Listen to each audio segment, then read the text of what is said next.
عمر بن خطاب رضی اللہ تعالیٰ عنہ کا حضرات حسن و حسین رضی اللہ تعالیٰ عنہ سے محبت و عقیدت۔ عبداللہ بن عمر رضی اللہ تعالیٰ عنہ کا کسی بات پر حضرت حسین رضی اللہ تعالیٰ عنہ سے اختلاف ہو گیا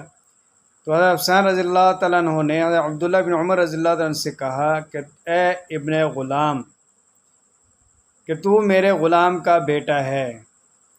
تو جب حضرت عبداللہ بن عمر رضی اللہ تعالیٰ عنہ نے اپنے والد حضرت عمر بن خطاب جو امیر المومنین تھے شکایت کی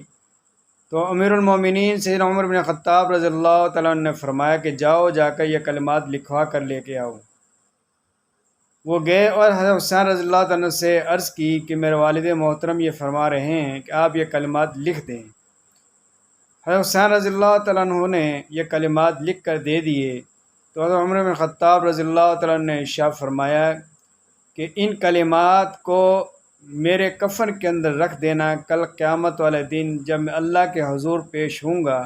تو میں اللہ سے عرض کروں گا کہ اللہ، میں تو آقا علیہ السلام کے نواسوں کا بھی غلام ہوں، اور یہ میرے لیے سند ہے۔